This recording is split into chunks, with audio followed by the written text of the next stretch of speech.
Saimum series ৬২ আবার আফ্রিকার অন্ধকারে পর্ব ৩। প্রেসিডেন্টের অফিস বিল্ডিংয়ের গেটে পৌঁছতেই গেটে দাঁড়ানো প্রেসিডেন্টের সামরিক সেক্রেটারি জেনারেল জাওজি স্যাং এগিয়ে এল। স্যার, প্রেসিডেন্ট অফিসে আপনাকে স্বাগত। এক্সেলেন্সি, প্রেসিডেন্ট আপনার জন্য অপেক্ষা করছেন, প্লিজ আসুন। চলতে শুরু করল আহমদ মুসা। আহমদ মুসার এক ধাপ পেছনের অবস্থানে থেকে পাশাপাশি হাঁটতে লাগল প্রেসিডেন্টের মিলিটারি সেক্রেটারি। গেটের ভেতরে ঢুকে গেটের এক পাশে 2 সিটের একটা অটো ক্যাপসুল দেখতে পেল। ক্যাপসুলের একদম সামনে ক্যাপসুল কেবিনে একটা চেয়ার, সেখানে ড্রাইভার বসে, মাঝে একটা ভিআইপি সিট, তারপরে আরেকটা সিট বসানো।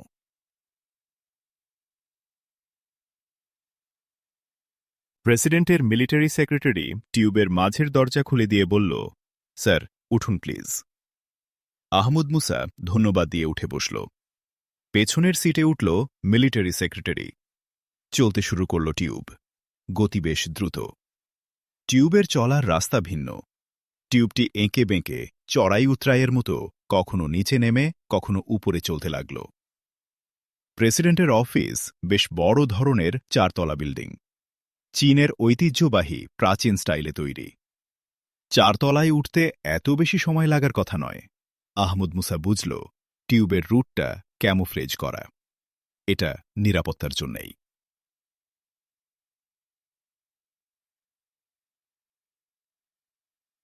অবশেষে ফাইনাল এক উতরায়ের পর টিউব একটা করিডোরে ঢুকে একটা দরজায় এসে থামল।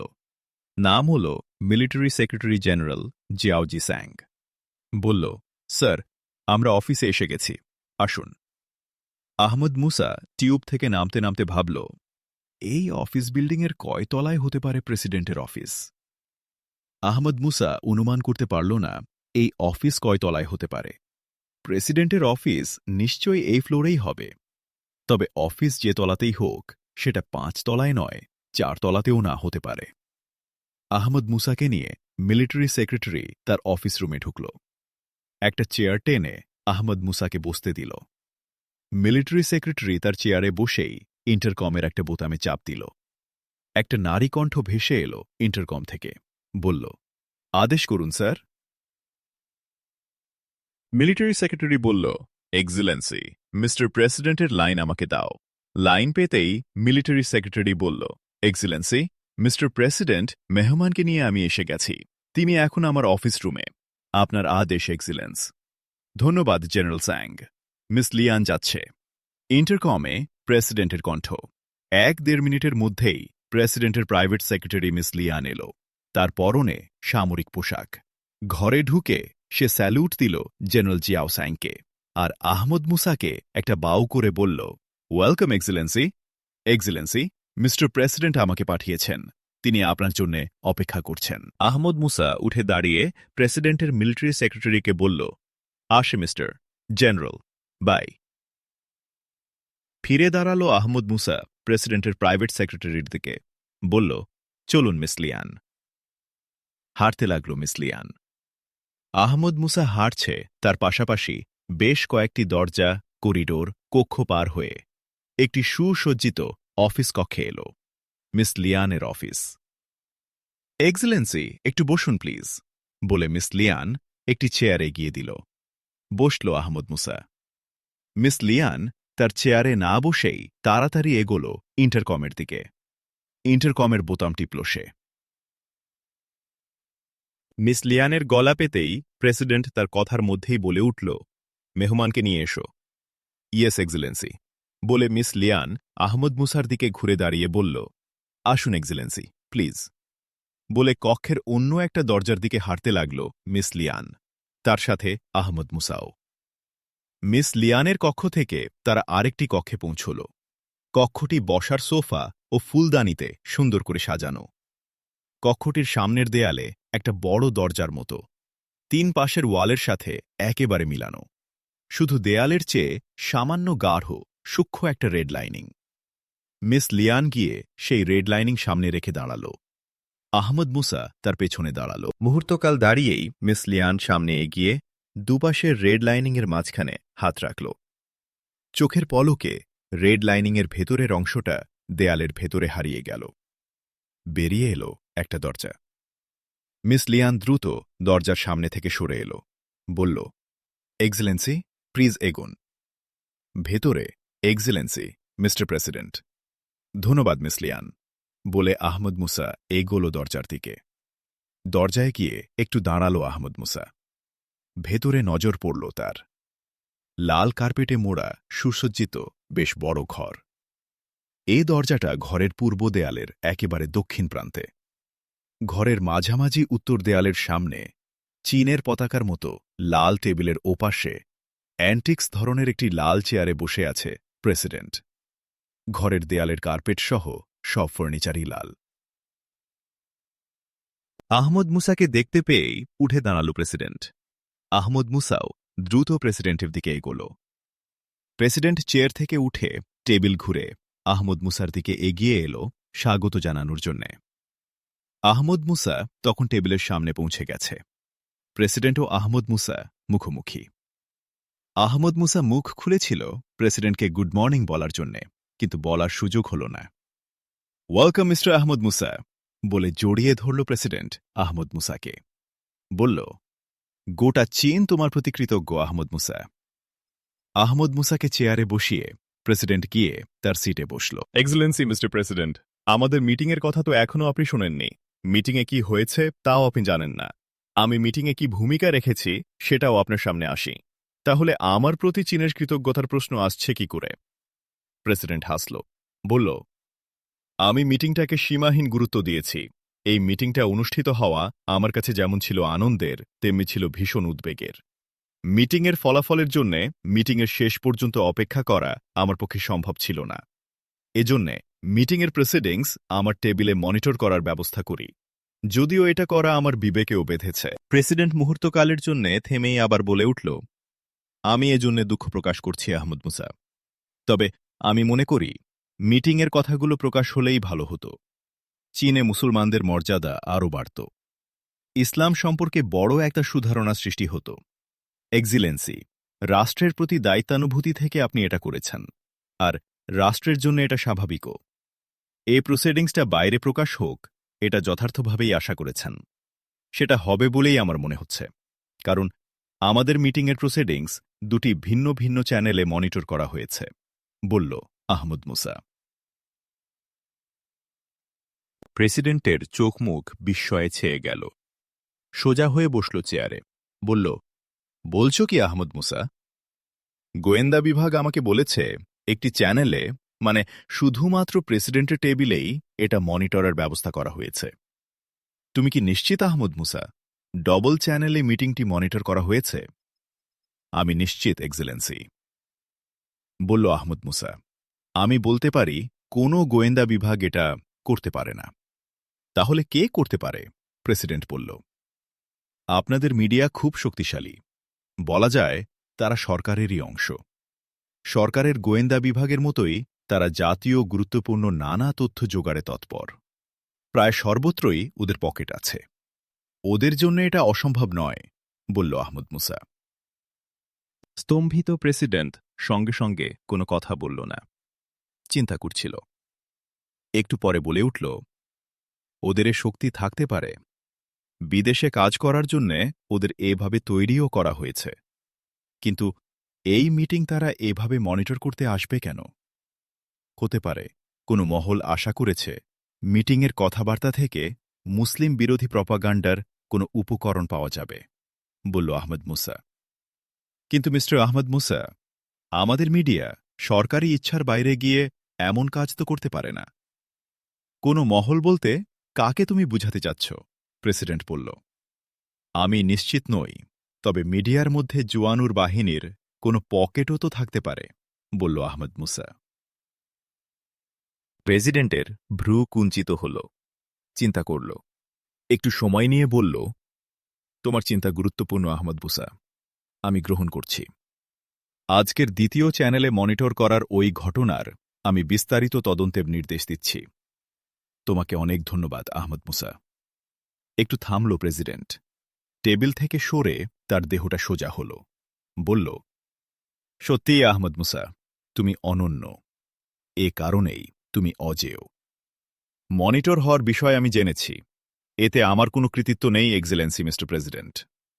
আপনাদের গোয়েন্দা প্রধান মিস্টার ডাইডিং জিয়াং আমি উডাং পর্বতে যাওয়ার সময় রেডিও ওয়েব ডেটোনেটর বিশিষ্ট একটা হাতঘড়ি আমাকে উপহার দিয়েছিলেন। এটা তারই কীর্তি। আহমদ মুসা বলল। প্রেসিডেন্ট হাসল। বলল, মিডিয়ার বিশেষ পকেট মিটিংটা মনিটর করেছে, এটা কিন্তু ওই হাতঘড়ি বলে দেয়নি। এই বোধটা আমার মধ্যে আল্লাহর তরফ থেকে এসেছে, এক্সেলেন্সি, বলল আহমদ মুসা গম্ভীর কণ্ঠে। গাম্ভীর্য প্রেসিডেন্টেরও চোখে মুখে। বলল, আমি তোমার সাথে দ্বিমত করব না। আমার মধ্যে এ বোধ এখন অনেকটাই স্পষ্ট হয়েছে। মানুষের জন্যে আল্লাহর সাহায্য এভাবে আসে। কিন্তু একটা বিষয় আমি বুঝতে পারছি না, আল্লাহই তো সবকিছু করছেন, তাহলে মানুষের ভূমিকা কি? তার ভূমিকা পালনের জায়গা কোথায়? মানুষের ভূমিকা গুরুত্বপূর্ণ, এক্সেলেন্সি। মানুষকে আল্লাহর দেয়া শক্তি সামর্থ্য কাজে লাগিয়ে চিন্তা করতে হবে, সন্ধান করতে হবে, জ্ঞান গবেষণার আশ্রয় নিতে হবে এবং এই ক্ষেত্রে তাকে আন্তরিক হতে হবে। এই পর্যায়েই মানুষের জন্যে আল্লাহর সাহায্য আসে। অলস নিষ্ক্রিয় মাথা অধিকাংশ ক্ষেত্রে হয়ে থাকে শয়তানের আড্ডাখানা। আল্লাহর সাহায্য এখানে আসে না। আহমদ মুসা বলল। বুঝেছি আহমদ মুসা, ধন্যবাদ। একটু থামল প্রেসিডেন্ট। কথা বলে উঠল আবার সঙ্গে সঙ্গেই। আহমদ মুসা, তোমাদের মিটিংয়ের মূল প্রস্তাবের একটা সংক্ষেপ আমি পাঠিয়ে দিয়েছি সরকারের যারা মিটিংয়ে বসবে সেই নেগোশিয়েটিং কমিটির কাছে। বিষয়টি নিয়ে মন্ত্রিসভাও বসেছে। আপনার মতো কি এক্সেলেন্সি মিস্টার প্রেসিডেন্ট? জিজ্ঞাসা আহমদ মুসার। আমরা যা চাই তা পুরোপুরি তোমার প্রস্তাবে আছে। আবার বর্তমান অবস্থায় মুসলমানদের পক্ষ থেকে যা চাওয়া স্বাভাবিক তাও আছে তোমার প্রস্তাবে। আমরা প্রস্তাব পুরোপুরি মেনে নিচ্ছি আহমদ মুসা, বলল প্রেসিডেন্ট। ধন্যবাদ এক্সেলেন্সি মিস্টার প্রেসিডেন্ট। চীন রাষ্ট্র ও মুসলমান উভয়ের জন্যই এটা হবে শান্তি ও অগ্রগতির একটা ঐতিহাসিক পদক্ষেপ। আল্লাহ আমাদের এই সিদ্ধান্ত কবুল করুন, আহমদ মুসা বলল, তার কণ্ঠ আবেগে ভারী।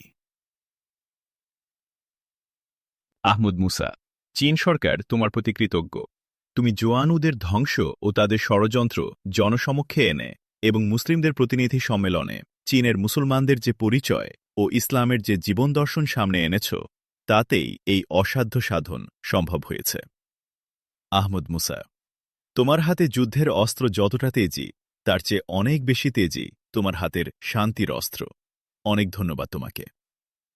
এক্সেলেন্সি, আমার হাতের যুদ্ধের অস্ত্র এবং শান্তির অস্ত্র কোনোটাই আমার নয়।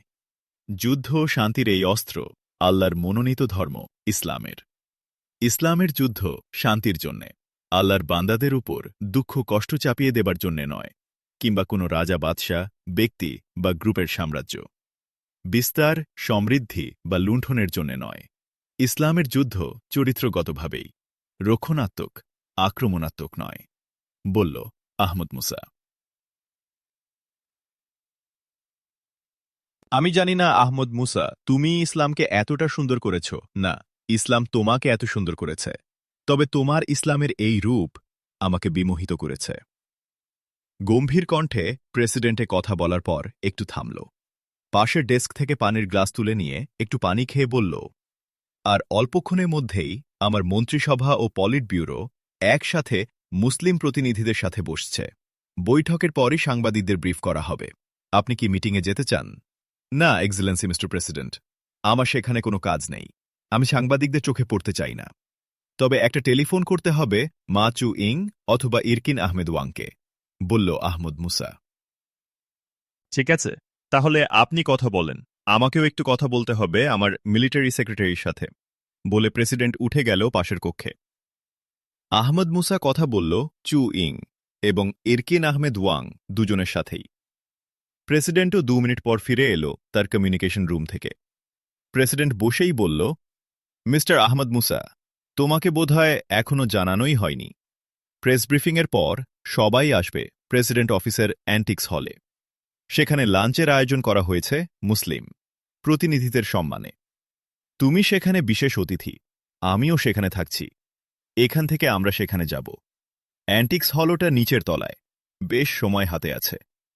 এতটা সময় এক্সেলেন্সিকে এনগেজ রাখা বোধহয় আমার ঠিক হবে না। আমি কি আহমদ মুসা কথা শেষ করতে পারল না। আহমদ মুসার কথার মাঝখানেই প্রেসিডেন্ট বলে উঠল, তোমার সাথে একান্তে থাকার এই সময় পাওয়ায় আমি খুব খুশি।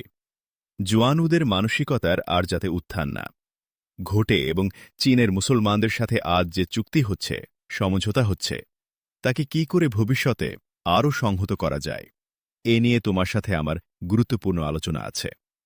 আমি তোমার সহযোগিতা চাই, বলল প্রেসিডেন্ট। ধন্যবাদ এক্সেলেন্সি। আমিও খুশি হব এ ধরনের আলোচনার সুযোগ পেলে। আমি যেখানেই থাকি, চীন আমার মাতৃভূমি এক্সেলেন্সি, আহমদ মুসা বলল। প্রেসিডেন্টের মুখ উজ্জ্বল হয়ে উঠল। বলল, আমরা তোমার জন্যে গর্বিত আহমদ মুসা।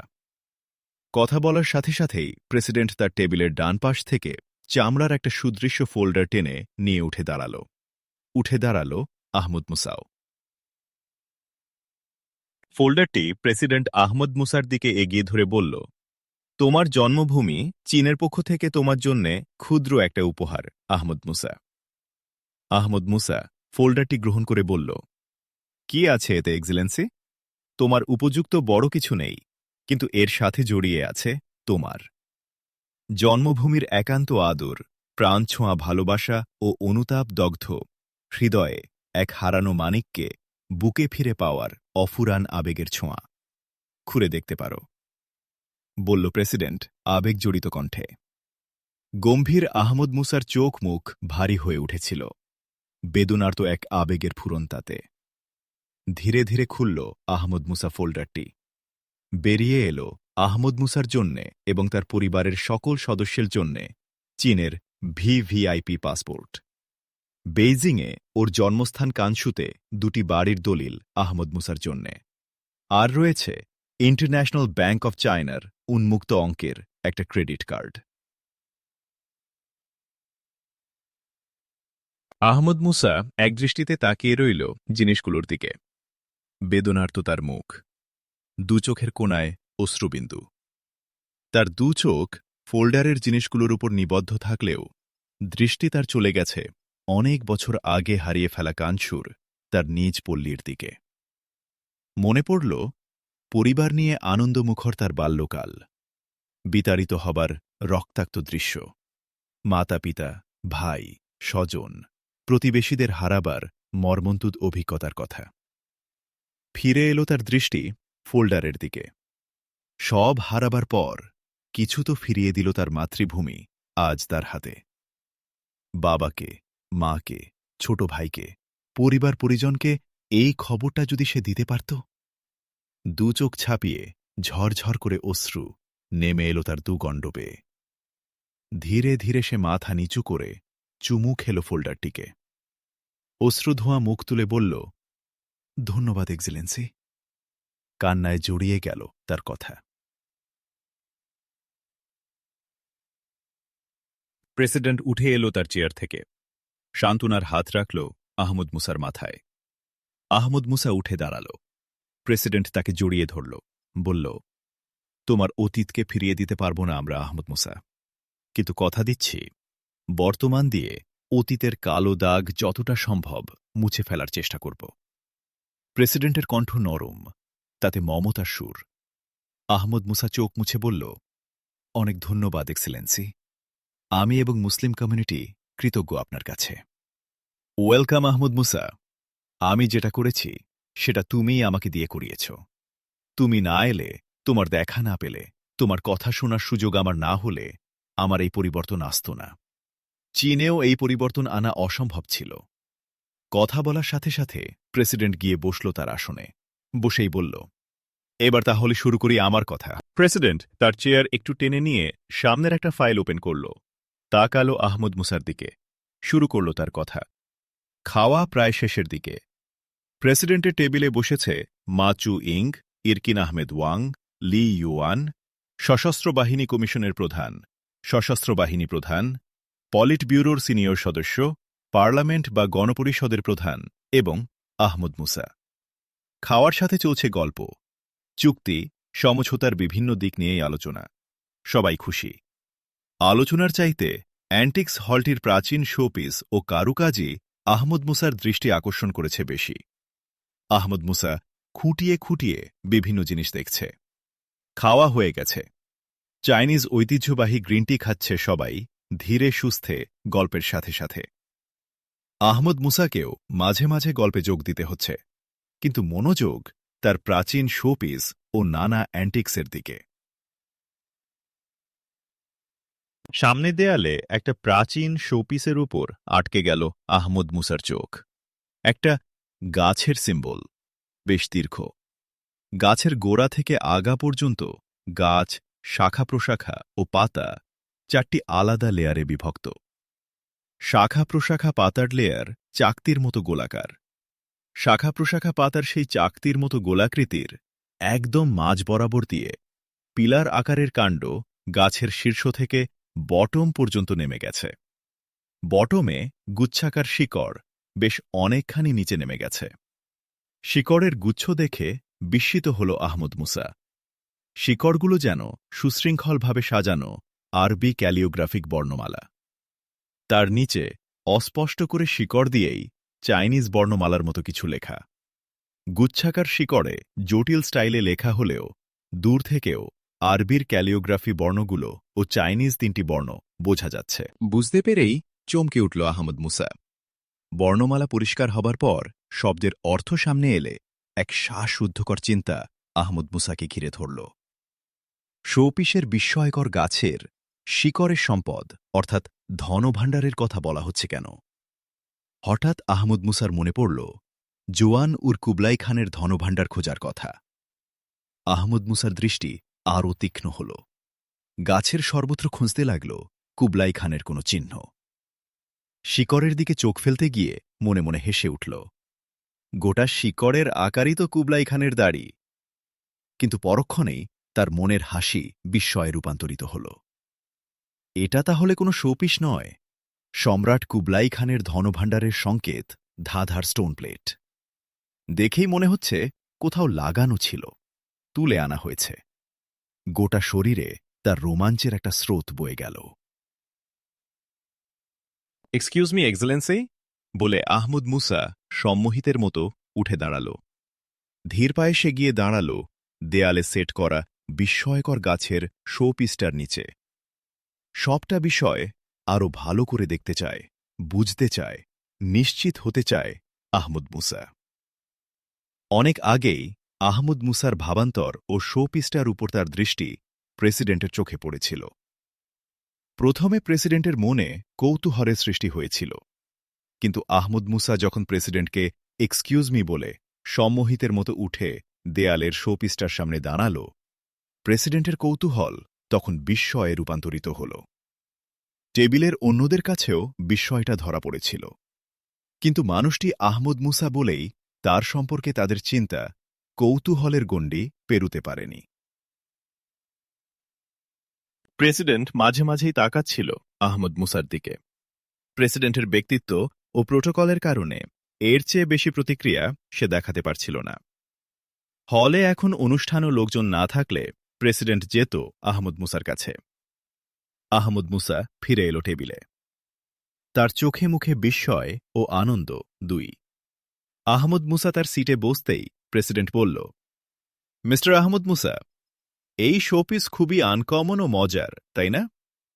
অবশ্যই এক্সেলেন্সি।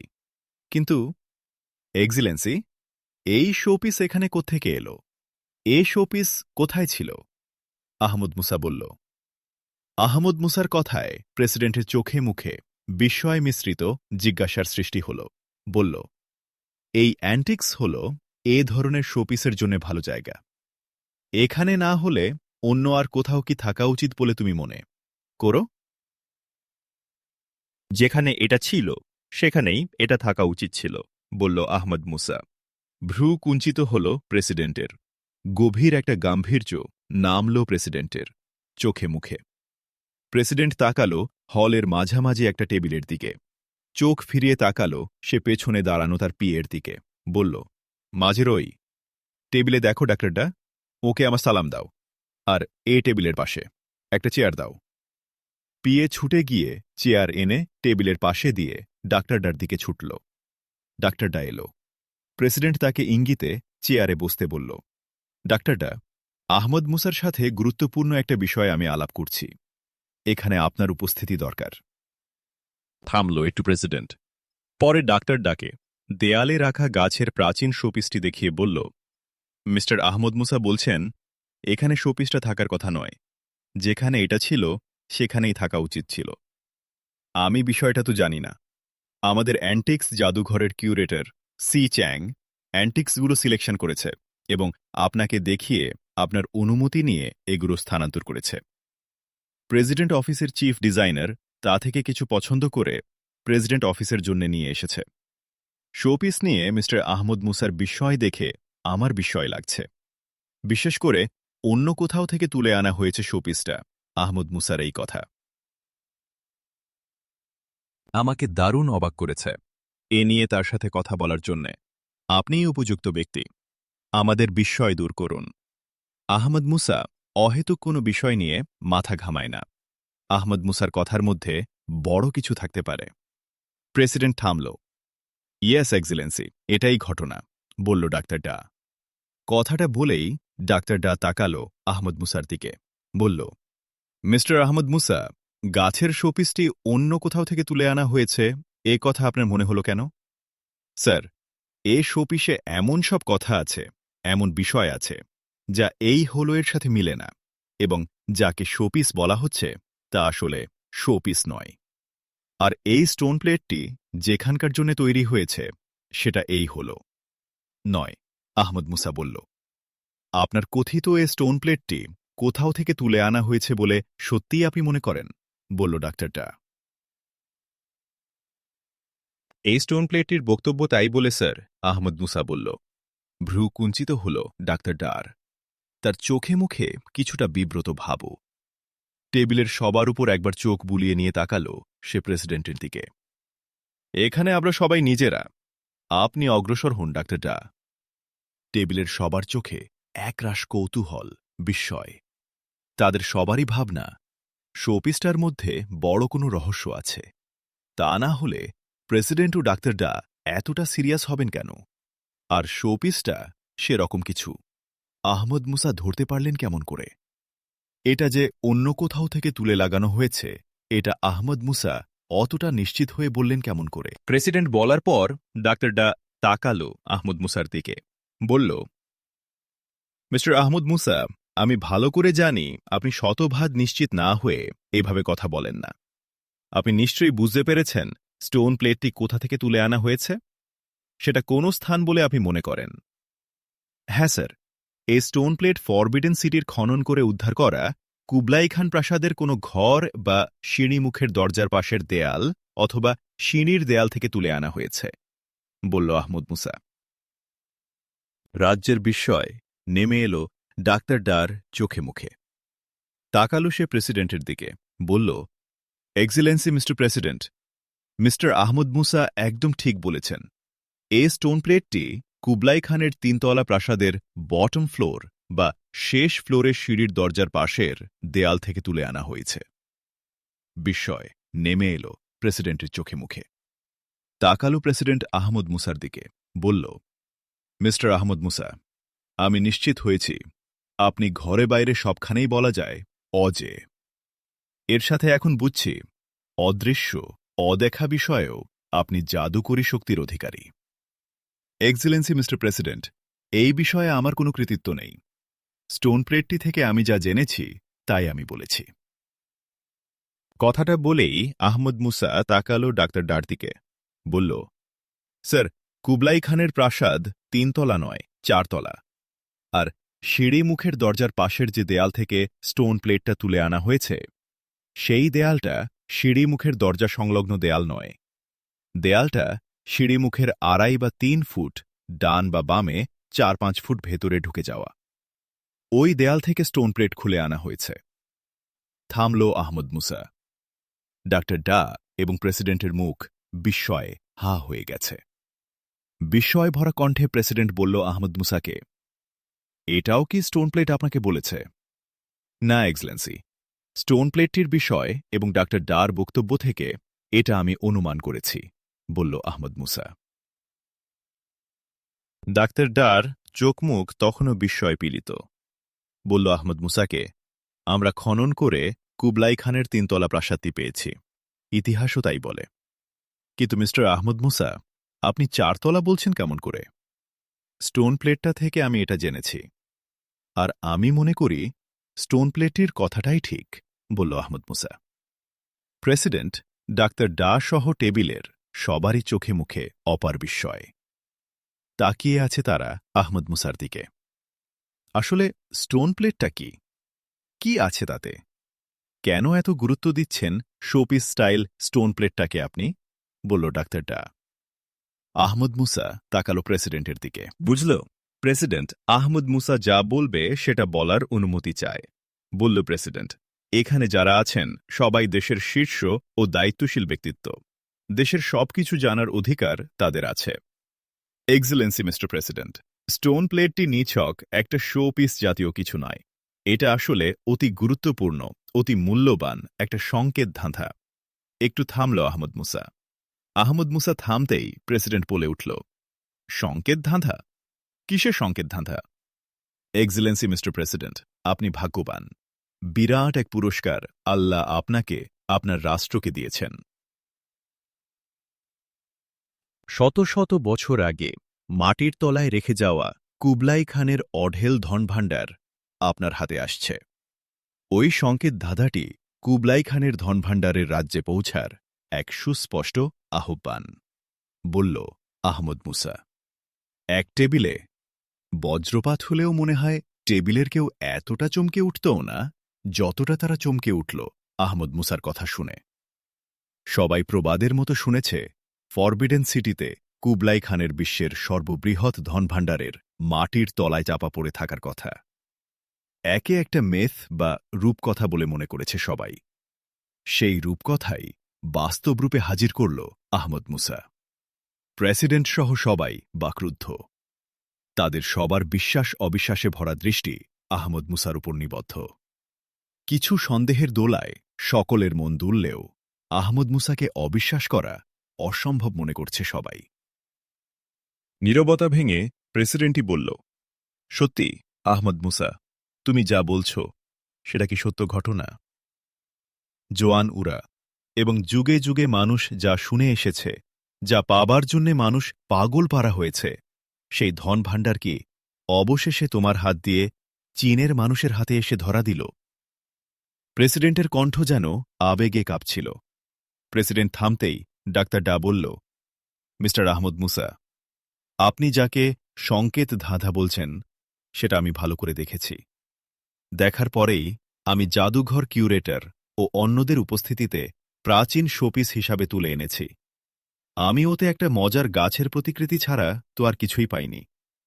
আপনি কি দেখে এত বড় সিদ্ধান্ত নিলেন বুঝতে পারছি না। স্যার, আমি যা বুঝেছি তার সবটা আপনার বুঝতে পারার কথা নয়।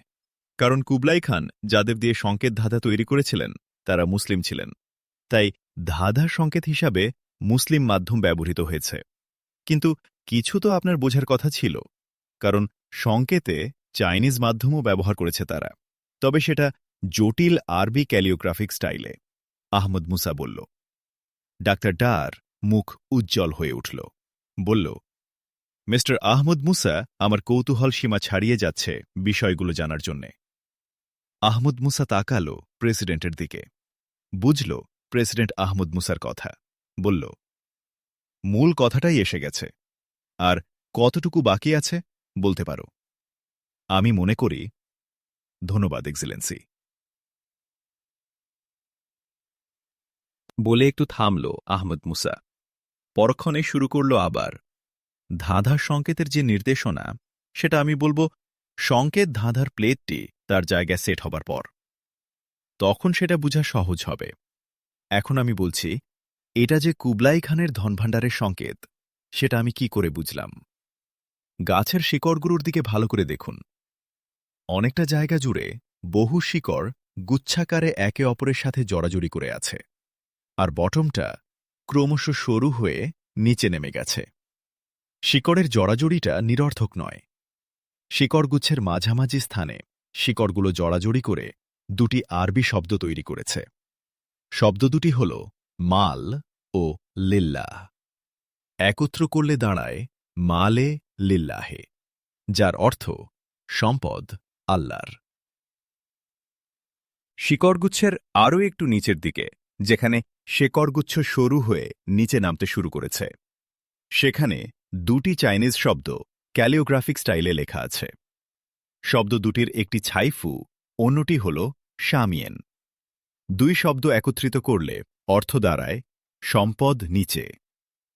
আর একটি জিনিস খেয়াল করে দেখুন, গোটা শিকড়গুচ্ছটাই কুবলাই খানের দাড়ি। কুবলাই খানের দাড়ি বাস্তবিকই শিকড়গুচ্ছের বটমের মতোই সরু হয়ে তারের আকারে নিচে নেমে যাওয়া।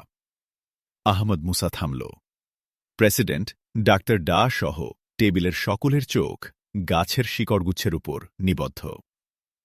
আরবি ও চাইনিজ শব্দের আকার তারা ক্যালিওগ্রাফিক জটিলতার মধ্যে বুঝতে পারছে না, কিন্তু কুবলাই খানের দাড়ির আকার তারা শিকড়গুচ্ছে সহজেই ধরতে পারল। প্রেসিডেন্ট হেসে উঠে বলল, ঠিক মিস্টার আহমদ মুসা, কুবলাই খানের মজার দাড়ির আকারের সাথে শিকড়গুচ্ছের আকার হুবহু মিলে যাচ্ছে, কিন্তু আরবি ও চাইনিজ শব্দ তোমার ক্যালিওগ্রাফিক জটিলতা থেকে উদ্ধার করা দেখছি আমার চোখের কাজ নয়। যাক মিস্টার আহমদ মুসা, কুবলাই খানের ধনভাণ্ডার যে এই স্টোন প্লেট, এ নিয়ে আর কোনো সন্দেহ নেই। প্রেসিডেন্ট থামতেই ডাক্তার ডা বলে উঠল, আপনি আহমদ মুসা সত্যিই এক মিরাকল। বিধাতা যেন সব গুণ, সব যোগ্যতা আপনার মধ্যে ঢেলে দিয়েছেন। আপনার চোখের তারিফ করি। এতটা দূর থেকে শোপিসকে আপনি সন্দেহ করলেন কি করে? প্রশ্ন জাগল কি করে আপনার মনে? ডাক্তার ডার কথা চলার সময় গোয়েন্দা প্রধান ডাই ডিং জিয়াং প্রেসিডেন্টের পেছনে এসে দাঁড়াল। তার হাতে একটা কাগজের শিট। প্রেসিডেন্ট তার দিকে তাকাল। ডাক্তার ডার কথাও শেষ হয়ে গেল। বলুন মিস্টার ডাই জিয়াং, প্রেসিডেন্ট বলল গোয়েন্দা প্রধানকে। গোয়েন্দা প্রধান ডাই ডিং জিয়াং এগিয়ে এসে তার হাতের কাগজটি প্রেসিডেন্টের দিকে তুলে ধরে বলল, এক্সেলেন্সি, আজকের চুক্তি সংক্রান্ত নিউজ, রেডিও, টিভি চ্যানেলগুলোতে প্রচার হওয়ার পর দেশব্যাপী প্রাথমিক প্রতিক্রিয়ার একটা সারসংক্ষেপ এতে আছে। প্রেসিডেন্ট কাগজের শিটটি হাতে নিয়ে গোয়েন্দা প্রধান ডাই ডিং জিয়াংকে ধন্যবাদ দিয়ে বলল, আমি এটার জন্য অপেক্ষা করছিলাম মিস্টার ডাই জিয়াং। গোয়েন্দা অ্যাটেনশন হয়ে একটা স্যালুট দিয়ে পেছনে সরে গেল। প্রেসিডেন্ট কাগজের শিটটিতে নজর বুলিয়ে সকলের দিকে চেয়ে বলল, ঈশ্বরকে ধন্যবাদ। আমাদের সকলের জন্য একটা বড় সুখবর যে উইগুরদের সাথে চীন সরকারের চুক্তি ও একে সংবিধানের অন্তর্ভুক্ত করাকে দেশবাসী আনন্দের সাথে গ্রহণ করেছে। আমার মধ্যে একটু চিন্তা ছিল হানরা একে কতটা আন্তরিকতার সাথে গ্রহণ করে। দেশের সর্বত্র হানরা নিউজটিকে আগ্রহের সাথে শুনেছে এবং নিউজ শোনার পর তাদেরকে আনন্দিত ও হাস্যোজ্জ্বল দেখা গেছে। একটু থামল প্রেসিডেন্ট, তাকাল মা চু ইং ও ইরকিন আহমেদ ওয়াংয়ের দিকে, বলল, মিস্টার মা চু ইং, মিস্টার ওয়াং, নিউজটি প্রচারিত হবার পর হুই ও উইঘুর অঞ্চলে তো আনন্দ মিছিল বেরিয়েছে। কোথাও কোথাও মিষ্টি বিতরণ হয়েছে। আলহামদুলিল্লাহ এক্সেলেন্সি, আমাদের মুসলিম জনগণের চাওয়া খুব বেশি নয়। নাগরিক হিসাবে তারা অন্য সকলের মতো সম্মান ও অধিকার চায় এবং চায় ধর্মীয় সংখ্যালঘু হিসাবে স্বাধীনভাবে নিজেদের ধর্ম পালন এবং স্বীয় ধর্মমত প্রকাশ প্রচারের অধিকার। সেটা তারা পেয়েছে, এজন্যই তাদের মধ্যে বাঁধ ভাঙা আনন্দ। এক্সেলেন্সি, ধন্যবাদ আপনাকে এবং আমাদের চীন সরকারকে, বলল উইঘুর নেতা ইরকিন আহমেদ ওয়াং। ধন্যবাদ আমাকে নয় মিস্টার ওয়াং, ধন্যবাদ দিন মিস্টার আহমদ মুসাকে। এই অসাধ্য সাধন ও সাফল্য তার অনেক কষ্টের ফল। কতবার সে আহত হয়েছে, বারবার সে মৃত্যুর মুখ থেকে ফিরে এসেছে। অপরিশোধ্য এক ঋণে সে চীনকে বেঁধে ফেলেছে। প্রেসিডেন্টের কণ্ঠ আবেগজড়িত।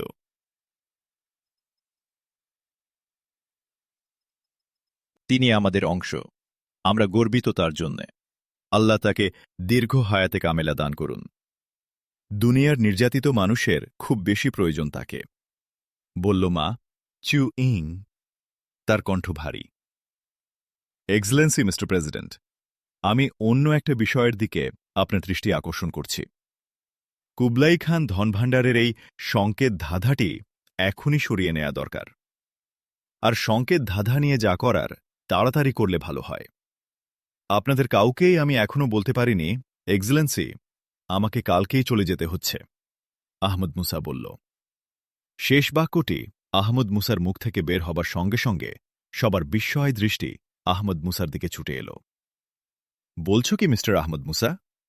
এটা কি করে সম্ভব? তুমি আজ পর্যন্ত লড়াইয়ের ময়দানে ছিলে, আমাদেরকে সময় দেবে না তুমি? বলল প্রেসিডেন্ট। একটা বিব্রত ভাব তার চোখে মুখে। এক্সেলেন্সি, আকস্মিকভাবে এমন কথা বলা যৌক্তিক নয়। কথাটা তুলতে আমিও বিব্রত বোধ করেছি, কিন্তু একটা প্রয়োজনকে স্বীকৃতি দিতে গিয়েই কথাটা আমাকে এখন বলতে হয়েছে। আমি দুঃখিত এক্সেলেন্সি, আহমদ মুসা বলল। ঠিক আছে মিস্টার আহমদ মুসা, আমার বাসায় ফ্যাংয়ের সন্ধ্যার অনুষ্ঠানে তুমি যাচ্ছ, সেখানেই সব কথা হবে। এখন বলো, এই মুহূর্তে সংকেত ধাঁধা নিয়ে আমাদের করণীয় কি? বলল প্রেসিডেন্ট। এই বিষয়টা ঠিক করা আপনাদেরই দায়িত্ব এক্সেলেন্সি, আহমদ মুসা বলল। এক্সেলেন্সি মিস্টার প্রেসিডেন্ট, অনুমতি দিলে আমি এ বিষয়ে কিছু বলতে চাই, বলল ডাক্তারটা। প্লিজ ডাক্তারটা, প্রেসিডেন্ট বলল। সংকেত ধাঁধার কোড ভাঙা, ধনভাণ্ডার খুঁজে পাওয়া খুব জটিল বিষয়। এ ব্যাপারে আমরা যদি এগোতে চাই, তাহলে মিস্টার আহমদ মুসার সাহায্য দরকার। অন্যদিকে আহমদ মুসার হাতে বেশি সময় নেই, সুতরাং আমি মনে করি এ সময় অন্য কোনো জরুরি বিষয় যদি না থাকে এবং এক্সেলেন্সি যদি মনে করেন, তাহলে এখন আমরা সংকেত ধাঁধার প্লেট কুবলাই খানের খনন করে পাওয়া প্রাসাদের যথাস্থানে নিয়ে রাখতে পারি। পরবর্তী কাজ মিস্টার আহমদ মুসার নির্দেশনাতেই হবে, ডাক্তার ডা বলল। ধন্যবাদ ডাক্তার ডা, আপনার পরামর্শ খুবই যৌক্তিক। আপনারা কাকে সাথে নেবেন সেটা ডাক্তার ডা ও স্বরাষ্ট্রমন্ত্রী ঠিক করে ওখানে যাত্রা করুন। এ অভিযানের নেতৃত্ব দেবে Mister Ahmad Musa. Please Mister Ahmad Musa, চীন সরকার তোমার সহযোগিতা চায়, বলল প্রেসিডেন্ট। এক্সকিউজ মি এক্সেলেন্সি, আমার বিনীত একটা পরামর্শ। যেহেতু এটা অদেখা, অজানা, বেহিসাব ধনভাণ্ডার উদ্ধারের বিষয়, তাই এ অভিযান কার্যক্রম দেখার জন্যে আপনার পুরো মন্ত্রিসভা ও পলিট ব্যুরোর সদস্য হাজির থাকা উচিত, আহমদ মুসা বলল। মনোযোগের সাথে শুনল প্রেসিডেন্ট আহমদ মুসার কথা। কুঞ্চিত হয়ে উঠল তার মুখ, তার গম্ভীর হয়ে উঠেছে। স্থির দৃষ্টি তার আহমদ মুসার দিকে। নীরব প্রেসিডেন্ট, অন্য কারো মুখে কোনো কথা নেই। আহমদ মুসার প্রস্তাব নিয়ে তাদের মনে দোদুল্যমানতা। প্রস্তাবটি প্রেসিডেন্টের কাছে অবাঞ্ছিত মনে হতে পারে। অবশেষে নীরবতা ভাঙল প্রেসিডেন্ট। প্রেসিডেন্টের ভাবলেশহীন গম্ভীর মুখ থেকে কথা বেরিয়ে এলো, বলল, মিস্টার আহমদ মুসা, তুমি এত দূর পর্যন্ত চিন্তা করতে পারো এবং এত দ্রুত? এই চিন্তাটা আমার করার কথা ছিল, কিন্তু মাথায় আসেনি। এখন মনে হচ্ছে বিরাট বাঁচা, তুমি আমাকে বাঁচিয়েছ। তুমি যাকে বলেছ অদেখা, অজানা ও বেহিসাব ধনভাণ্ডার, সে ধনভাণ্ডার যদি কেন্দ্রীয় দায়িত্বশীলদের কাছে হঠাৎ হাজির করা হয়, তাহলে প্রকাশ্যে না হলেও তাদের মনের কোণে এমন জিজ্ঞাসা জাগতে পারে যে বিশাল ধনভাণ্ডারের কিছুটা এদিক সেদিক হয়নি তো? একটু থেমেই প্রেসিডেন্ট আবার বলল, মিস্টার আহমদ মুসা, হঠাৎ তোমার মাথায় এই চিন্তাটা আসলো কি করে? হঠাৎ আসেনি এক্সেলেন্সি। এ বিষয়টা আমার মাথায় ছিল আমাদের প্রফেট মুহাম্মদুর রাসূলুল্লাহ সাল্লাল্লাহু আলাইহি ওয়াসাল্লামের একটা ঘটনা থেকে। একদা আমাদের রাসূল সাল্লাল্লাহু আলাইহি ওয়াসাল্লাম যুদ্ধলব্ধ অথবা রাষ্ট্রীয় কোষাগারের অর্থ বা সম্পদ প্রাপকদের মধ্যে বণ্টন শেষে থলেটি তাদের সামনে ঝেড়ে দেখিয়েছিলেন। রাসূল সাল্লাল্লাহু আলাইহি ওয়াসাল্লামের উপর সব বিষয়েই সকলের অনড় আস্থা ছিল। তবুও তিনি সকলের সামনে থলে ঝেড়ে জানিয়ে দিয়েছিলেন যে থলেতে কিছু অবশিষ্ট নেই। এটা তিনি এজন্যই করেছিলেন যাতে শয়তান তাদের কারো মনে কোনো দিক দিয়েই কোনো প্রশ্ন সৃষ্টির সুযোগ না পায়। প্রেসিডেন্টের চোখ উজ্জ্বল হয়ে উঠেছে, বলল, আহমদ মুসা, অনেক ধন্যবাদ তোমাকে। আমি আজ এক বিরাট শিক্ষা লাভ করলাম তোমার রাসূলের কাছ থেকে।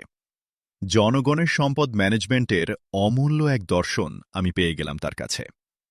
এক্সেলেন্সি, তিনি মাত্র আমাদের রাসূল নন, এই পৃথিবীতে শেষ বার্তাবাহী হিসেবে তিনি সকল কালের সব মানুষের রাসূল, বলল আহমদ মুসা। হাসল প্রেসিডেন্ট, বলল, আর এগোবে না আহমদ মুসা, ধীরে ধীরে খেলে ভালো হজম হয়। বলেই প্রেসিডেন্ট তাকালো স্বরাষ্ট্রমন্ত্রীর দিকে, বলল, আপনি মন্ত্রিসভা ও পলিট ব্যুরো সদস্যদের সবাইকে বলুন, এখান থেকেই আমরা এখনই ফরবিডেন সিটির কুবলাই খান প্রাসাদে যাব। সবাই যেন প্রস্তুত থাকে। স্বরাষ্ট্রমন্ত্রীকে কথাটা বলেই প্রেসিডেন্ট তাকালো আহমদ মুসার দিকে। বলল, বলে তো ফেললাম, এখনই যাব। তোমার কোনো অসুবিধা নেই তো? আপনি সঠিক সিদ্ধান্ত নিয়েছেন এক্সেলেন্সি, আমার কোনো অসুবিধা নেই, বলল আহমদ মুসা। ধন্যবাদ মিস্টার আহমদ মুসা, বলেই প্রেসিডেন্ট তাকালো মাচু ইং ও ইরকিন আহমেদ ওয়াংয়ের দিকে। বলল, মিস্টার মাচু ও মিস্টার ওয়াং যারা এখন কুবলাই খানের প্রাসাদে যাচ্ছেন তাদের সাথে আপনারাও শামিল। এক্সেলেন্সি মিস্টার প্রেসিডেন্ট, ধনভাণ্ডারের বিষয় নিয়ে ওখানে আমাদের যাবার প্রয়োজনীয়তা কোনো দিক থেকেই আমরা দেখছি না, তবে প্রেসিডেন্টের আহ্বানকে আমরা নির্দেশ বলে মনে করি।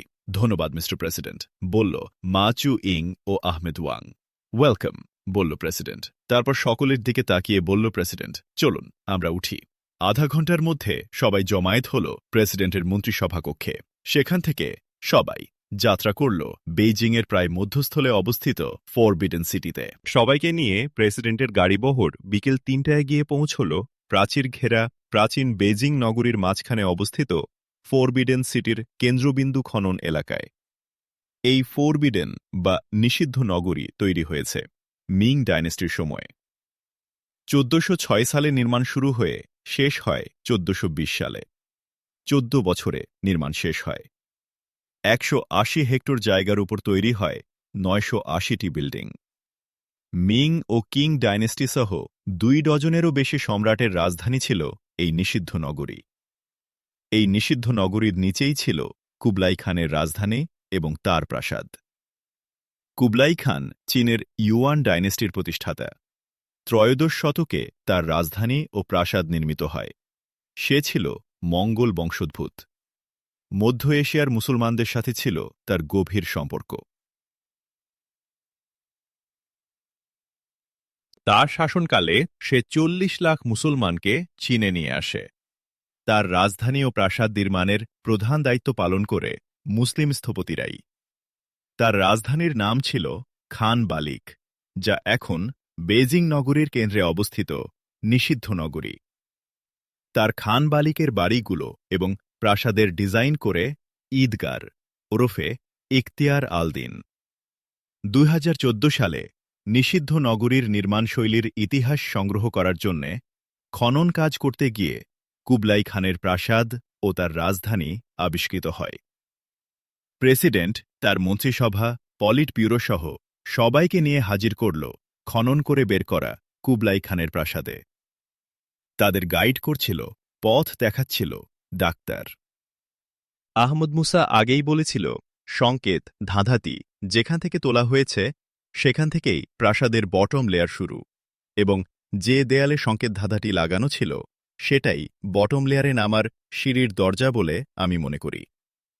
ডাক্তাররা সবাইকে নিয়ে পৌঁছল সংকেত ধাঁধা তোলা হয়েছে যেখান থেকে সেই স্থানটায়।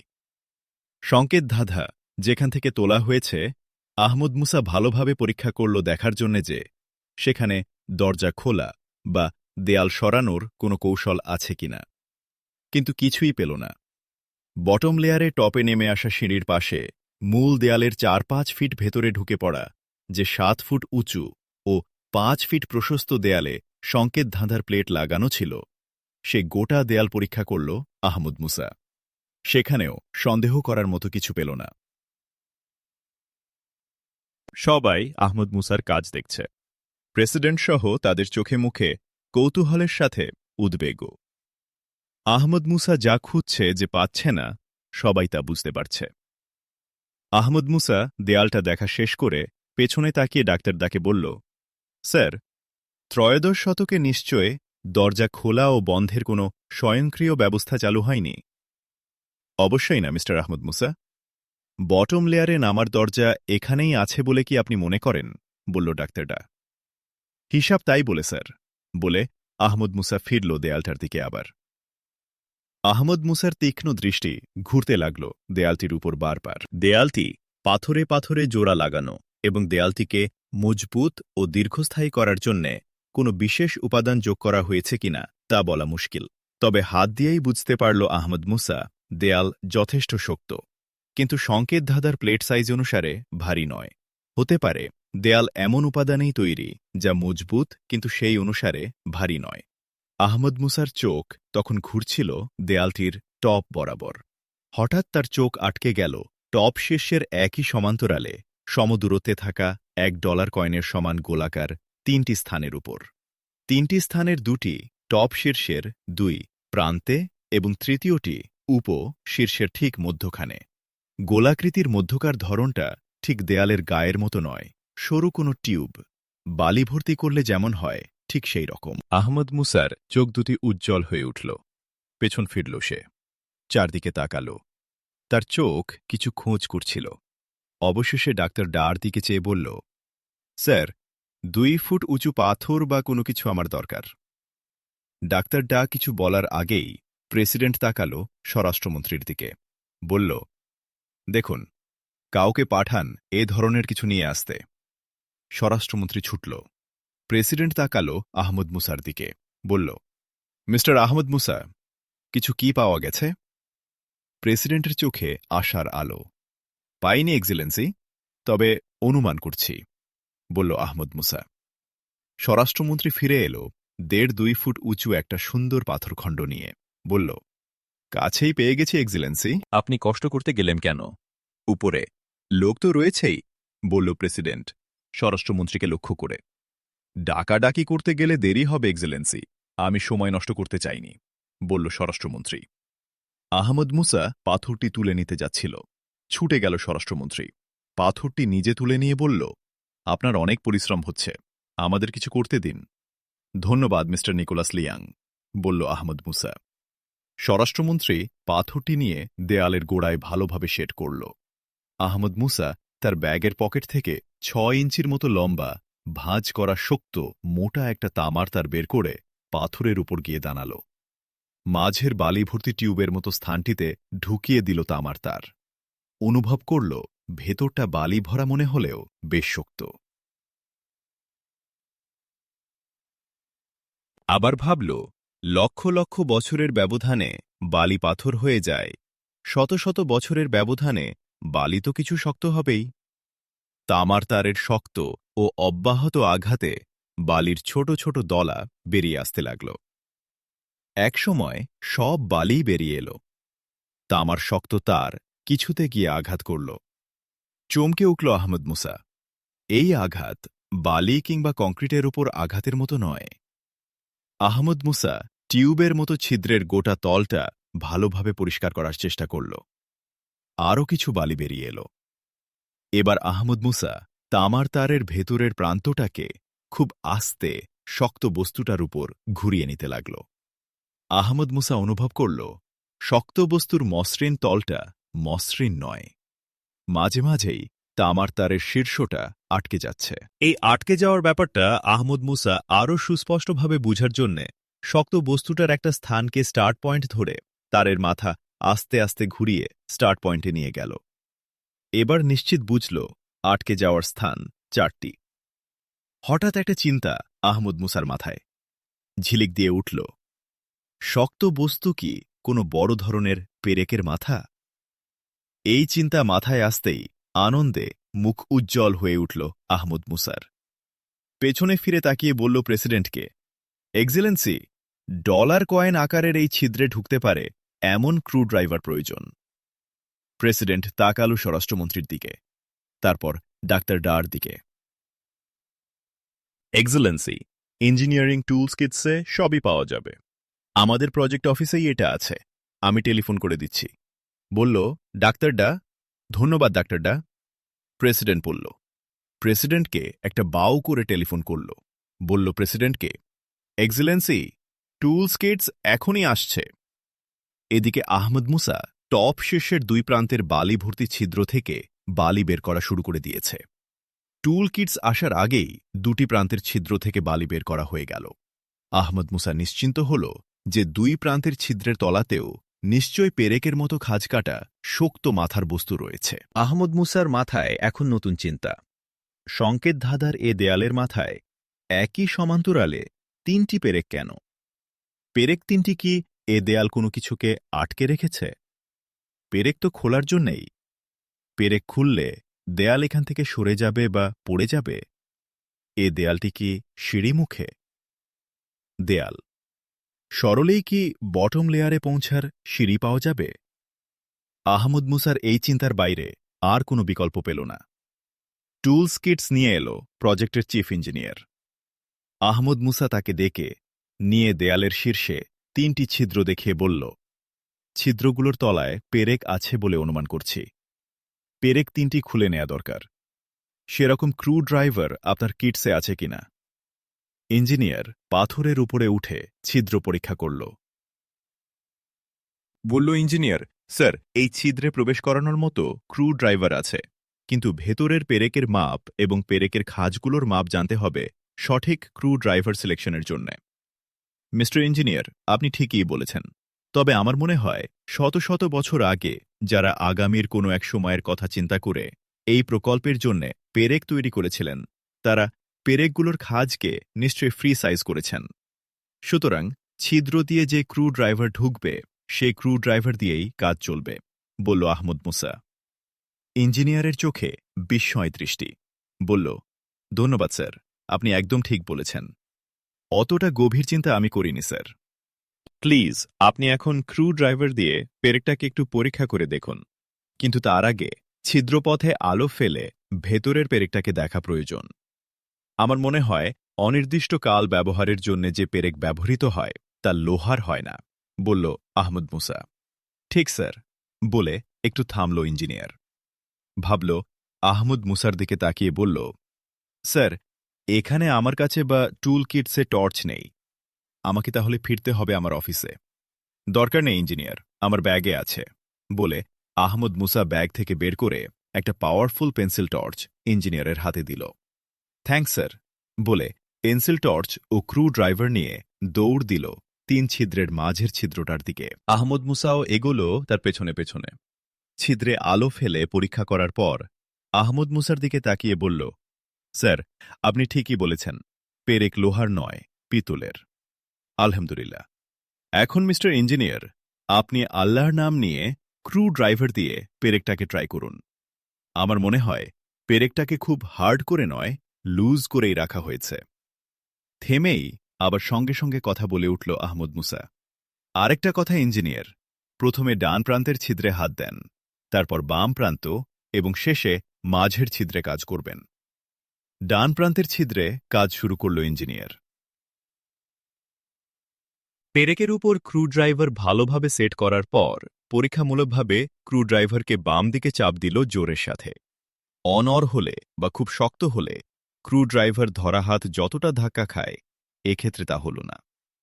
মনে হল পেরেকটা যেন শত শত বছরের নিদ্রা থেকে জেগে উঠল, একটু স্থানচ্যুত হল যেন। দ্বিতীয় চেষ্টাতেই ঘুরে গেল পেরেক। আহমদ মুসা আলহামদুলিল্লাহ বলে আল্লাহ শুক্রিয়া জানালো এবং ধন্যবাদ দিল ইঞ্জিনিয়ারকেও। স্যার, আপনার অনুমান শতভাগ সত্য হয়েছে, আমার মনে হচ্ছে। স্যার, ওরা পেরেক প্রথমবার লাগিয়ে খুলে ফেলে দ্বিতীয়বার লাগায়, এবং প্রথমবার যে পর্যন্ত পেরেক ঢুকিয়েছিল দ্বিতীয়বার পেরেক সে পর্যন্ত পৌঁছায়নি, ফলে গোটা পেরেকটাই লুজ অবস্থায় ছিল, বলল ইঞ্জিনিয়ার। মিস্টার ইঞ্জিনিয়ার, এই পেরেক তো খোলার জন্যই লাগানো হয়েছে, বলে আহমদ মুসা তাকাল প্রেসিডেন্টের দিকে। বলল, এক্সেলেন্সি, আমরা আমাদের কাজের বিপজ্জনক পর্যায়টা বোধহয় অতিক্রম করতে যাচ্ছি। খুব ভয় ছিল পেরেকগুলো খোলা শেষ পর্যন্ত যাবে কিনা। আল্লাহ আমাদের সাহায্য করেছেন, একইভাবে সবগুলো পেরেকই খুলে যাবে ইনশাআল্লাহ। প্রেসিডেন্ট সহ সকলেরই মুখ উজ্জ্বল হল খুশিতে। ধন্যবাদ আহমদ মুসা, আমরা শুধু আপনার কাজ দেখছি, তেমন কিছুই বুঝতে পারছি না। পেরেকগুলো খুললে কি দেয়াল সরে যাবে, দরজা উন্মুক্ত হয়ে যাবে, আমরা নিচে নামার সিঁড়ি পেয়ে যাব, বলল প্রেসিডেন্ট। আমি তাই মনে করছি এক্সেলেন্সি, আহমদ মুসা বলল। আরেকটা কথা মিস্টার আহমদ মুসা, আপনি প্রথমে 2 প্রান্তের শেষে মাঝের পেরেক খুলতে বললেন কেন, বলল প্রেসিডেন্ট। এক্সেলেন্সি, যদি দেয়ালটা দরজা হয় তাহলে পেরেক খোলার পর দরজা বা এই দেয়াল না বামে সরবে না নিচে পড়বে আমরা জানি না। ডানে কিংবা বামে যদি সরে তাহলে যে কোনো পেরেক আগে পিছে খুললে ক্ষতি নেই, কিন্তু যদি নিচে পড়ে তাহলে এক পাশের 2 পেরেক খুললে দরজা বা দেয়াল খুলে যেতে পারে, তাতে নতুন কোনো সমস্যা সৃষ্টি হতে পারে। আর আহমদ মুসার কথার মধ্যেই প্রেসিডেন্ট বলে উঠল, বুঝেছি আহমদ মুসা, দুই প্রান্তের পেরেক যদি আগে খোলা হয় তাহলেও হয়তো দেয়াল পড়বে না, মাঝের পেরেকে ভর করে সমানভাবে দাঁড়িয়ে থাকবে। হাসতে হাসতেই বলল প্রেসিডেন্ট। একটু থামল প্রেসিডেন্ট, তার মুখ গম্ভীর হল, বলল, ধন্যবাদ আহমদ মুসা। এত সূক্ষ্ম, এত দূরের কথা চিন্তা করার লোক ঈশ্বর পৃথিবীতে ২-৪ জনই সৃষ্টি করেন। এক্সেলেন্সি, আল্লাহ তার সেরা সৃষ্টি প্রতিটি মানুষকে অসীম সম্ভাবনাময় করে সৃষ্টি করেছেন। তাদের পছন্দ ও অনুশীলনের উপর এই সম্ভাবনার প্রকাশ অনেকটাই নির্ভরশীল, বলল আহমদ মুসা। বলেই আহমদ মুসা তাকালো ইঞ্জিনিয়ারের দিকে। দুই প্রান্তের পেরেক খোলা হয়ে গেছে। আহমদ মুসা তাকালো মাঝের পেরেকের দিকে এবং তাকালো দেয়ালের দুই প্রান্তের মাথার দিকে। দেখল দেয়ালের দুই প্রান্তই কিঞ্চিত নেমে গেছে, চাপ বেড়ে গেছে মাঝের পেরেকটার উপর। দেয়ালে হাত দিয়ে চাপ দিলেই বোঝা যাচ্ছে দেয়ালটি ঝুলন্ত। মিস্টার ইঞ্জিনিয়ার, আপনি মাঝের পেরেকটার মাঝামাঝি পর্যন্ত আসার আগেই খুব আস্তে খুলতে থাকুন। আমার মনে হয় এই দেয়াল বা দরজার ওপারে যে শেল্টারে পেরেক আটকে আছে সেটা থেকে পেরেক বেরিয়ে আসার আগেও পেরেক ভেঙে নিয়ে দেয়াল পড়ে যেতে পারে। ধন্যবাদ স্যার, এটাই ঘটবে, বলল ইঞ্জিনিয়ার। মাঝের পেরেকটা খোলা চলছিল। আহমদ মুসা ইঞ্জিনিয়ারের পেছনে গিয়ে দাঁড়াল। পেরেকের অর্ধেকটা তখনও খোলা হয়নি। অকস্মাৎ বজ্রপতনের মতো কিন্তু অনেকটা নিঃশব্দে দেয়ালটি নিচে পড়ে গেল। ক্রুড্রাইভার তখনও দেয়ালের ভেতরে এবং তার বাট ইঞ্জিনিয়ারের ডান হাতে। তার বাম হাতটি ছিল ছিদ্রের পাশে দেয়ালে। দেয়াল পড়ার সাথে ইঞ্জিনিয়ারের দেহটিও দুলে উঠেছিল। সঙ্গে সঙ্গেই আহমদ মুসা তাকে দুহাত দিয়ে পেছনে টেনে নিয়েছিল। ইঞ্জিনিয়ারের চোখে মুখে তখন আতঙ্কের চিহ্ন। সে সোজা হয়ে দাঁড়িয়ে গিয়ে আহমদ মুসাকে একটা লম্বা বাউ করে বলল, স্যার, নিশ্চিতই আমি পড়ে যেতে লেগেছিলাম। এতটা আকস্মিকভাবে ঘটনা ঘটবে আমি বুঝতে পারিনি। ঘটনার এই আকস্মিকতায় আমি দেহের ভারসাম্য হারিয়ে ফেলছিলাম। আমাকে টেনে নিয়ে পতন থেকে আপনি আমাকে রক্ষা করেছেন। ইঞ্জিনিয়ারের কথা আহমদ মুসার কানে যাচ্ছিল, কিন্তু তার চোখ ছিল সামনে, মনোযোগও ছিল সামনে। দেয়ালটা যতটা প্রশস্ত ততটাই প্রশস্ত একটা সিঁড়ি সামনে, নিচে অন্ধকারের দিকে নেমে গেছে। সবার কৌতূহল ভরা চোখ সামনে, সিঁড়ির দিকে, অন্ধকারের দিকে। ডাক্তার ডা এসে হ্যান্ডশেক করল আহমদ মুসার সাথে, বলল, মিস্টার আহমদ মুসা, আপনি সত্যিই অনন্য। প্রেসিডেন্ট বলল, ধন্যবাদ মিস্টার আহমদ মুসা। বলো, এখন কি করণীয়? এক্সেলেন্সি, এখন গ্যাস মাস্ক পরে আলো নিয়ে ভেতরে নামা যায়, অথবা ভেতরের বাতাস গ্যাস বের করে দিয়ে ফ্রেশ বাতাস ভেতরে নিয়ে তারপরে প্রবেশ করা যায় নিচের বটম লেয়ারে, বলল আহমদ মুসা। প্রেসিডেন্ট তাকালো ডাক্তার ডা এবং স্বরাষ্ট্রমন্ত্রীর দিকে। আমি ব্যবস্থা করছি এক্সেলেন্সি, বলে ইঞ্জিনিয়ারকে ডেকে সাথে নিয়ে বাইরে ছুটল ডাক্তার ডা। আধা ঘন্টার মধ্যে চতুর্থ লেয়ারের বাতাস ক্লিন হয়ে গেল। বাইরে থেকে বিদ্যুৎ সংযোগ নেয়া হল চতুর্থ লেয়ারে। বহু শতাব্দীর জমাট অন্ধকারের বুকে আলো জ্বলে উঠল। প্রেসিডেন্ট সহ সবাই তখন আলোকোজ্জ্বল সিঁড়িতে। সকলের চোখ নিচে বটম লেয়ারের বিশাল হলঘরে ঘুরছে। সিঁড়ি থেকে হলঘরের একটা অংশ দেখা যাচ্ছে। দেখা যাচ্ছে হলঘরে সারি সারি বিশাল বিশাল সিন্দুক। হলঘরের মধ্যে এখন নামা যেতে পারে এক্সেলেন্সি মিস্টার প্রেসিডেন্ট, বলল আহমদ মুসা। ইয়েস এক্সেলেন্সি, কোনো অসুবিধা নেই, আমি হলঘরটা চেক করেছি, বলল ইঞ্জিনিয়ার। মিস্টার আহমদ মুসা, তুমি ডাক্তার ডাকে নিয়ে এ ঐতিহাসিক অভিযানে নেতৃত্ব দাও প্লিজ। তোমার ভাগ্য আমাদের সৌভাগ্যবান করেছে, প্রেসিডেন্ট বলল। ডাক্তার ডাকে নিয়ে আহমদ মুসা পা বাড়াল সামনে। হলওয়ে নেমে এলো সবাই। দেখা গেল সিঁড়িটা বিশাল হলঘরের মাঝে। সিঁড়ির চারদিকেই বিস্তৃত হলঘর, আর হলভর্তি শত নয় হাজারো সিন্দুকের অসংখ্য সারি। এক্সেলেন্সি মিস্টার প্রেসিডেন্ট, হলঘরটা নিষিদ্ধ নগরীর বিশাল সাইট জুড়ে রয়েছে, বলল ডাক্তার ডা। তাই হবে ডক্টর, পিলারই দেখছি কয়েক শত হবে। প্রেসিডেন্ট বলল। আহমদ মুসা তখন হলঘরের দেয়ালের এখানে সেখানে কিছু পরীক্ষা করছিল। হলের চারদিকের পাথরের দেয়ালে বড় বড় বর্গক্ষেত্র তৈরি করা। বুঝা যায় পাথরের দেয়াল কেটে এসব বর্গাকার নকশা তৈরি করা হয়েছে। কিন্তু আহমদ মুসার মনে শুরুতেই প্রশ্ন জেগেছিল, শুধুই কি দেয়ালের গায়ে বর্গাকার নকশা তৈরির জন্যে এত পরিশ্রম করা হয়েছে? আহমদ মুসা বাস্তব হিসাবে একে মেনে নিতে পারেনি। মনের এই অস্বস্তি দূর করার জন্যেই আহমদ মুসা দেয়াল পরীক্ষা করছিল। প্রথম বর্গক্ষেত্রটি পরীক্ষা করতে গিয়েই আহমদ মুসা দেখতে পেল বর্গক্ষেত্রের টপের মাঝ বরাবর হাফ ইঞ্চি নিচে এবং বটম রেখার মাঝ বরাবর হাফ ইঞ্চি উপরে কালো দেয়ালে ক্ষুদ্র গোলাকার দুটি জায়গা, যা মূল দেয়ালের অংশ নয়। মনে হচ্ছে দেয়ালে কোনো খুঁত থাকায় পরে প্লাস্টার করে তা বন্ধ করে দেয়া হয়েছে। কিন্তু আহমদ মুসা তখন পাশের বর্গক্ষেত্রে। তার পাশের বর্গক্ষেত্রেও যখন একই দৃশ্য দেখল, তখন তার সন্দেহ দানা বেঁধে উঠল। দেয়ালের অন্য এক স্থানের বর্গক্ষেত্র পরীক্ষা করে একই জিনিস পেল আহমদ মুসা। বিপরীত দিকের দেয়ালে গিয়েও আহমদ মুসা একই দৃশ্য দেখল। আর একটা ব্যাপার আহমদ মুসা লক্ষ্য করল, বর্গক্ষেত্রের মাঝ বরাবরে এক্সট্রা প্লাস্টারের মতো গোলাকার বস্তুটা শুধু হলের বটমের বর্গক্ষেত্রেই রয়েছে। সে নিশ্চিত হল এগুলো পরিকল্পিতভাবে তৈরি। কিন্তু এগুলো বর্গক্ষেত্রের টপ ও বটম রেখার মাঝ বরাবর কেন? আহমদ মুসার মাথায় ছুটে এলো চিন্তা, তাহলে এগুলো কি কোনো কিছুর কাভার? উপরে নিচে পেরেক দিয়ে যা আটকে রাখা হয়েছে? সঙ্গে সঙ্গে আহমদ মুসা চারিদিকে তাকিয়ে ভারী কিছু খুঁজল, পেল না। আহমদ মুসা ব্যাগ থেকে চাইনিজ ছুরি বের করে নিল। ছুরি দিয়ে বাড়ি দিল নিচের ও তার উপরের বর্গক্ষেত্রে। দুইয়ের শব্দে বড় রকমের পার্থক্য বোঝা না গেল নিচের অর্থাৎ মেঝের সমান্তরাল বর্গক্ষেত্রের শব্দ উপরের বর্গক্ষেত্র থেকে হালকা। উজ্জ্বল হয়ে উঠল আহমদ মুসার মুখ। আহমদ মুসা ডাকল প্রেসিডেন্ট ও ডাক্তার ডাকে। প্রেসিডেন্ট ও অন্যরা আহমদ মুসার কাছে এলো। হ্যাঁ, মিস্টার আহমদ মুসা, তোমার মুখ উজ্জ্বল দেখাচ্ছে। অবশ্যই কোনো সুসংবাদ আশা করি, বলল প্রেসিডেন্ট। এক্সেলেন্সি, আমি মনে করছি চারদিকের দেয়ালের বটম বরাবর 4 ফিট বাই 4 ফিট যে বর্গক্ষেত্রের সারি দেখছি, তাতেও সম্পদ বোঝাই রয়েছে, আহমদ মুসা বলল।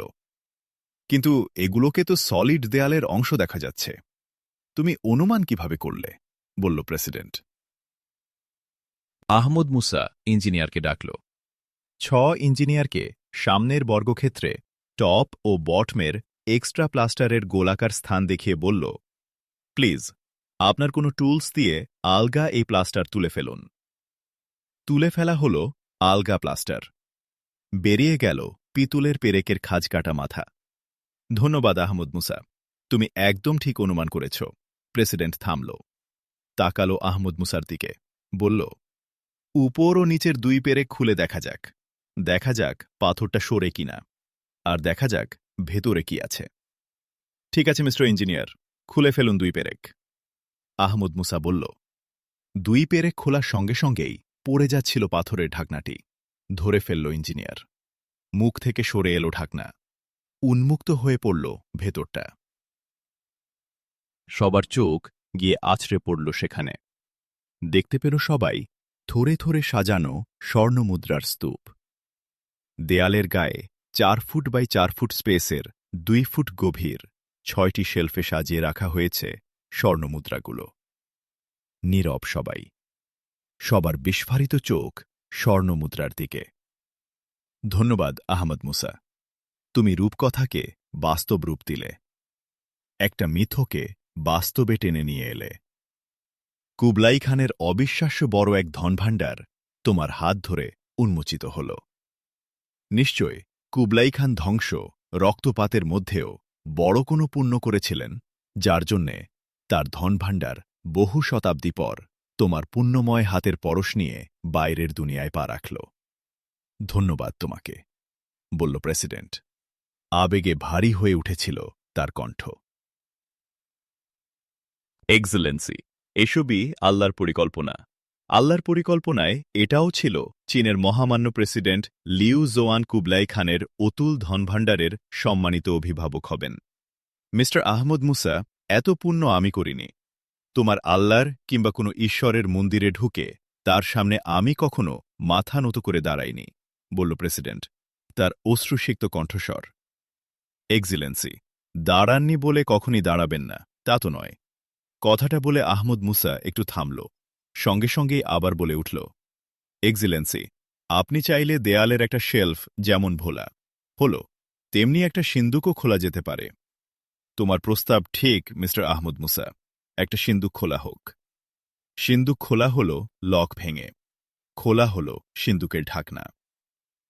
সিন্দুকের ঢাকনা খোলার সাথে সাথে একটা শ্বেত নীলাভ আলোর ছটা ছড়িয়ে পড়ল বাইরে। সোনা, মণিমুক্তা, হীরা জহরতের অলঙ্কারে ভরা সিন্দুক। সবাই নির্বাক বিস্ময়ে তাকিয়ে আছে সেদিকে। একটা সিন্দুকের হীরা জহরতই যেখানে 7 রাজার ধন হতে পারে, সেখানে শত শত শত সিন্দুক আছে। প্রেসিডেন্টও অনেকটাই নির্বাক। নীরবতা ভাঙল আহমদ মুসা, বলল, এক্সিলেন্সি, আপনার একটা অনুমতি চাই। তাকালো প্রেসিডেন্ট আহমদ মুসার দিকে। প্রেসিডেন্টের চোখে কৌতূহল, বলল, কিসের অনুমতি মিস্টার আহমদ মুসা? এক্সিলেন্সি, এখানে আমার কাজ শেষ। আমার একটা প্রোগ্রাম বিকেল 4টায়, আবার সন্ধ্যায় তো ফ্যান ফ্যাংয়ের প্রোগ্রামে যেতে হবে। আমি এখন চলে যেতে চাই, বলল আহমদ মুসা। প্রেসিডেন্টের চোখে বিস্ময় ফুটে উঠল, বলল, তুমি এখানে না থাকলে চলবে কি করে? এক্সিলেন্সি, আর কোনো সমস্যা নেই। আপনি এখন সম্পদগুলোকে নিরাপদ আশ্রয় নেয়ার ব্যবস্থা করুন। তাহলেই তো এখানকার কাজ শেষ, বলল আহমদ মুসা। প্রেসিডেন্ট তাকালো ডক্টর ডার দিকে। ডক্টর ডাও তাদের কথা শুনছিল। প্রেসিডেন্ট তাকে বলল, ডক্টর ডা, আহমদ মুসা চলে যেতে চাচ্ছে, কিন্তু আমি মনে করি তার এখানে উপস্থিত থাকা দরকার। এক্সিলেন্সি, মিস্টার প্রেসিডেন্ট, আমিও চাই আহমদ মুসা আমাদের সাথে থাকুন, কিন্তু আহমদ মুসাকে আমি এ পর্যন্ত যতটা চিনেছি তাতে আমি মনে করি তার পরিকল্পনা মতো তাকে চলতে দেয়াই ভালো। সে চিন্তা না করে কোনো কথা বলে না। ডাক্তার ডা বলল, মিস্টার আহমদ মুসা, তুমি বয়সে অনেক ছোট, কিন্তু ছোট হয়েও অনেক বড়, এত বড় যে তোমাকে আটকাবার সাধ্য আমাদের নেই। ডাক্তার ডার কথা আমি মেনে নিলাম, কিন্তু তুমি কি কোনো প্রোগ্রামে যাবে? কমান্ডো টিম অবশ্যই তোমার সাথে থাকবে, বলল প্রেসিডেন্ট। আমি জাদুঘরে যাব, আহমদ মুসা বলল। সঙ্গে কে থাকছে? বলল প্রেসিডেন্ট। মাঝু থাকছে, লিয়েন হুয়া ও ফ্যান ফ্যাংও থাকার কথা, আহমদ মুসা বলল। মাঝু অসুস্থ, লিয়েন হুয়া ও ফ্যান অবশ্যই যেন যায়, আমিও বলে দিচ্ছি। ভালোই হল লিয়েন, ফ্যান তোমার সাথে থাকলে সন্ধ্যার প্রোগ্রামে ঠিক সময়ে পৌঁছতে পারবে। ধন্যবাদ এক্সিলেন্সি, আমি তাহলে চলছি, বলল আহমদ মুসা। আহমদ মুসা ডাক্তার ডা সহ সবার কাছ থেকে বিদায় নিল। যাবার সময় ইঞ্জিনিয়ারের সাথে হ্যান্ডশেক করে বলল, আপনাকে অনেক পরিশ্রম করতে হয়েছে। স্যার, আপনি সাথে থাকলে কষ্ট আনন্দে পরিণত হয়। অল্প সময়ে এটুকু আমি বুঝেছি স্যার, ইঞ্জিনিয়ার বলল। আহমদ মুসা দ্রুত উঠে গেল খনন এলাকা থেকে। উপরে তার জন্য সিকিউরিটি কমান্ডোরা অপেক্ষা করছিল। আহমদ মুসার গাড়ি ছুটছিল বেইজিংয়ের সামরিক বিমানবন্দরের দিকে। তার পাশে মাঝু ও আহমদ ইয়াং, পিছনে ফাজি ঝাও, নেইজেন এবং লিয়েন হুয়া, আর গাড়ি চালাচ্ছে ফ্যান ফ্যাং। সামনের গাড়ি কমান্ডোদের, পেছনের একটা গাড়িতে প্রেসিডেন্টের প্রতিনিধি হিসেবে আসছেন প্রেসিডেন্টের উপদেষ্টা টিমের প্রধান লি চো। চীনা সশস্ত্র বাহিনীর পক্ষ থেকে আসছেন সশস্ত্র বাহিনীর গোয়েন্দা প্রধান চাও চেন। সবার পেছনে রয়েছে কমান্ডোদের আরেকটা গাড়ি। আহমদ মুসার প্রথম পরিকল্পনায় ছিল সিংকিয়াংয়ের উরুমুচি থেকে প্লেনে যাবে তাসখন্দ, মদিনা হয়ে যাবে আফ্রিকায় তানজানিয়ান দারুসালামে। কিন্তু পরিকল্পনাটা টেকেনি। শুধু টেকেনি তা নয়, অনেক কিছুরই উলটপালট ঘটেছে। সেদিন জাদুঘর থেকে ফেরার পথে আহমদ মুসাকে ডেকে নেওয়া হয় মন্ত্রিসভা ও পার্টি পলিট ব্যুরোর জরুরি বৈঠকে। আহমদ মুসার সোজা চলে যাওয়ার কথা ছিল প্রেসিডেন্ট হাউসে। ফ্যান ফ্যাংয়ের অনুষ্ঠানটি সন্ধ্যায় শুরু হবার কথা ছিল। অনুষ্ঠানের পরই ডিনারের ব্যবস্থা করা হয়েছিল। আহমদ মুসা মন্ত্রিসভার বৈঠকে যাওয়ায় এবং প্রেসিডেন্ট মন্ত্রিসভার বৈঠকে আটকে পড়ায় তা আর হতে পারেনি। ফ্যান ফ্যাং কাঁদো কাঁদো কণ্ঠে বলেছিল, তার প্রোগ্রাম আদৌ হবে কি? মাজু ও লিয়েন হওয়া বিব্রত হয়ে পড়েছিল। আহমদ মুসা ফ্যানকে সান্ত্বনা দিয়ে বলেছিল, আমি তো আছি, তোমার প্রোগ্রামের কোনো ভয় নেই। ফ্যাং তার চোখের অশ্রুসিক্ত কোণ মুছে বলেছিল, বাবাও আমাকে সান্ত্বনা দিয়েছেন, বলেছেন তোমাদের সকলের জন্যে একটা সারপ্রাইজ আছে, দেখবে দুঃখ তখন আর থাকবে না।